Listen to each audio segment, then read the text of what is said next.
So, William Shakespeare, playwright, actor, thespian.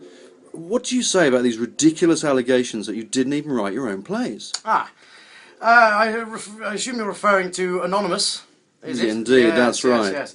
Well, I've been told about this. The film, obviously, being the natural progression from stage, I suppose. But I don't understand why. I mean, I've heard some stories of people saying that I wasn't educated. Is that right? Have you heard these stories as I have well? indeed, You yes. have. Well, I find this quite ridiculous. I mean, for a start, clearly people don't know much about the time in which I lived. I mean, for a start, only the sons of gentlemen could be educated and therefore become playwrights in themselves. So, to be a playwright, one had to have been educated in the first place. My father was the High Bailiff. I mean, that's Mayor of Stratford in all but name. So, the fact that I wasn't raised as a gentleman surely is moot, isn't it? I would have thought. Indeed. I mean, when did you write your plays? I mean, Oh, all through. I mean, I started writing plays after after I left Stratford. I had to run away from Stratford. I'd been caught poaching by Squire Thomas Lucy, who wasn't very pleased with me at the time, I have to say. I had to do a runner. My wife wasn't very pleased, and then I obviously moved away to London. I got a job with a passing acting troupe, being an educated man, and I didn't fancy a real job in Stratford. And obviously the authorities were looking for me, so I had to make myself scarce, and I went to London, and I discovered that I could write. So I started writing for the Lord Chamberlain's men, and we originally tried to open a theatre in Blackfriars, but unfortunately James Burbage Senior, he hadn't obtained the permission to open the theatre, so we had to leave it empty, which is why we eventually moved to Southwark on the south side of the river. So that's obviously, and that's when we started doing plays from then on, up until my retirement in 1616. So. so when in the day would you write your plays? Would it be at night or in the day or Well, sort of it was a bit whenever? difficult, really, because obviously we were performing in the evenings mostly. Quite often I used to sit backstage. So generally I used to write my plays during the day. Obviously I used to write each part individually and give it out to the actors. So it's quite time consuming, so it did used to take me all day. I understand now you have it all printed out in one book, so it's a lot easier for scripts to be given out, but of course at the time I had to write each one individually, hand it out. And then in the evenings I would quite often wait backstage, which reminds me actually during a production of Richard III, Richard Burbage, who of course is James's son, I know what you're thinking, but he was a very good actor. And one time there was a young lady who had seen him in Richard III, and she sent a note backstage inviting him to dinner. I was standing in the wings, and I received a note inviting him to dinner, but I thought, well, why should Richard have all the fun? So I stole the costume for Richard, and I went round to the young lady's house. And I pretended that I was Richard Burbage. I did my finest impression of the man. And then, during the dinner, a servant came in with a note and gave me the note, and the note said that Richard III was downstairs. So, obviously, Richard Burbage had turned up for his dinner with the young lady. So I sent the note back down with another note scribbled on it saying that William the Conqueror came before Richard III. And yes, he never really forgave me for that one, I have to say. But no, we got on very well, I have to say. So I used to generally write my plays during the day, and then obviously we'd be performing, and I'd be taking the Mickey out of Dickie in the evenings. So that's generally when we did them. Yeah. Fantastic. So why do people say it's people like De Vere or Francis Bacon? Where have they come up with these names from? Oh, well, Marlowe is the other one, Yes, of course. yes. Good old Marlowe, kid. absolutely fantastic man. Do you know, I did steal one or two things from Marlowe. I will put my hand up and admit this. Although generally most of them were party jokes. For instance, there's the old one. Whenever I'm telling people about my school days, I always say that I had difficulty with a pencil. My father, on my first day of school, he gave me a pencil. He tapped me on the back and he said, remember to take great care And of course I went to school, but I was never very good with a pencil because I never knew whether to use 2B or not 2B. No. Oh yes, you see, that was one of Marlowe's. Very And good. unfortunately it always gets a groan. I don't understand why. Also similarly, when I'm telling people that occasionally I was barred from my local pub. I seem to get, I know, Very good. I seem to get some groans, but you know, these ones I tell people I stole them from Marlowe.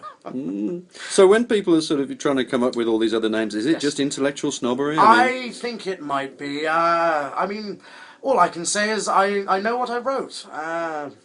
And also the references in the plays. I mean, there are Ophelia's death in Hamlet. As a child, a cousin of mine died, Jane Shakespeare, distant cousin. She died while picking marigolds, and for years after that, I had an image of a young girl floating in a river surrounded by marigold flowers. And when I wrote Hamlet with Ophelia's death, I wanted my audiences to be haunted with the same image. And I hope they have been. I mean, certainly it was one of the things that put the willies up me, if you pardon the terrible pun. No, but there's another story about the Clopton family. I mean, surely you know Romeo and Juliet. indeed.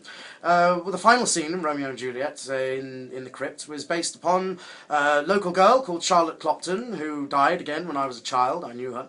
And she died and was taken to the tomb and buried. She died of the plague, also they thought.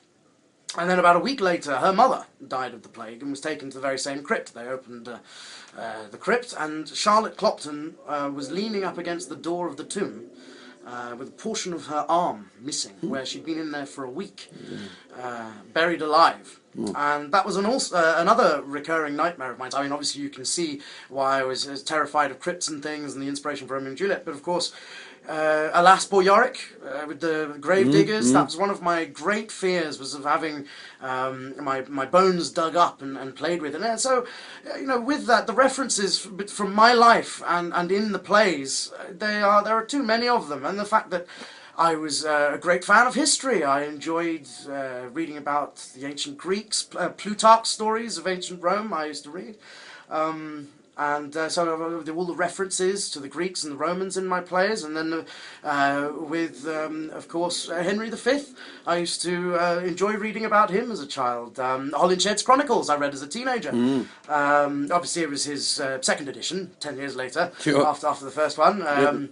Which I used for writing my history plays. But yeah, so as you can see, my interests as a child are all in my plays. So, and of course the iambic pentameter, which I absolutely love. A lot of people ask me why I love that. And I have no idea why, to be fair. I think I just like the rhythm. I always like a good rhythm in my plays. Indeed. So all in all, it's much ado about nothing, really. Much ado about nothing, absolutely. Well done. I thank you. Well, thanks. I was worthy of Marlowe. Well, hopefully I won't have the same end. No, certainly not. Well, thank you for your time, Will. Not at all. You're perfectly welcome. I think. So listen, I mean, okay, thanks for the interview, Will. That's absolutely brilliant. But listen, off the record, mate. What's the deal? Why are they trying to get you? For what? If you mean for... Well, trying to destroy your reputation. Well, when anybody has a good reputation, you always find there are people trying to pull you down. Emotional vampires, I call them. I've had them my whole life. I mean, at school, there are always people. If you have the best toy or the best clothes, there's always somebody who's trying to destroy your clothes or rip the clothes or whatever. And I think it's always the same. I mean, my plays, they weren't just my plays that were successful. I mean, there were plenty of other playwrights who had successful plays, but obviously mine are some of the only ones that have survived. And obviously because of that, there isn't much sort of competition for me these days. So I think people are always trying to come up, and that's for everybody likes a conspiracy theory. Oh yeah. I mean, anything like that, espionage, spies, conspiracies, everybody loves it. And certainly, as I'm not really around much to defend myself, I find I'm quite an easy target, I suppose. Because it came out of America, didn't it? That late 1800s, some lady decided suddenly she was going to... So I understand, so I heard. I mean, who'd have thought it with, when we first went over to the New World with Virginia, that suddenly they would be... disputing this years and years later. That's right. But, she did end up in a madhouse, from what I gather. So. Did she? Apparently so. Well, that's quite right. It's quite right too. Who knows? But certainly, I think there's just people trying to stir up trouble, I think, really. I don't see why anyway. But then, to be fair, a film is a film. If people want to, just like a play, if people want to go and watch a play or a film and be entertained for an afternoon, fine. I mean, I wrote things in my plays that weren't necessarily true. So, yeah, but if it's entertaining and people enjoy it, well, then as a playwright or as a film writer, you've done your job. But it's not just the film, is it? I mean, there's been intellectuals and there's other actors joining in as well. I mean, what's the deal with that? Oh, well, actors. Talk to me about actors. Will Kemp was always one. He had enormous ego. I believe well, you said some rather famous actors. You mentioned some to me earlier on. I forget their names. But yes, certainly Will Kemp was always one. He always used to improvise and go off script, and some of the things he used to say, I actually wrote him out. He played Falstaff, and I wrote him out of Henry V because he always used to improvise and go off the script. But I was the writer, and I thought, well, if you annoy me, I'll write you out. So I did, and Falstaff dies off stage. That one, that showed him. And then he danced a jig all the way from London to Norwich in 9 days and wrote a rather florid pamphlet about it. So you always find that the actors are, trying to stir up trouble one way or the other. And probably fair to say that your work will long outlast them, really. I seem to have lasted this long. So it remains to be seen, but I don't see why not. And as long as people remain interested in seeing my plays, well, then I'm delighted. Fantastic. Brilliant. Thanks again, Will. No, not at all.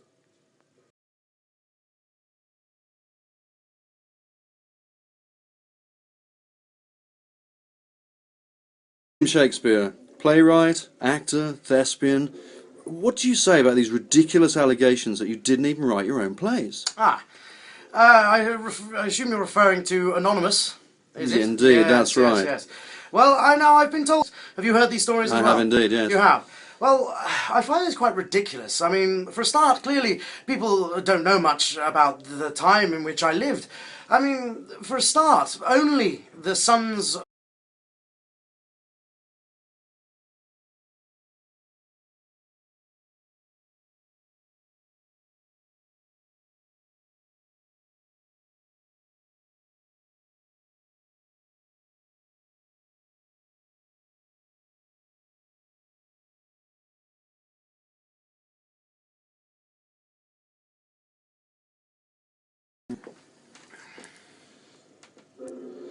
So, William... about this. The film, obviously, being the natural progression from stage, I suppose.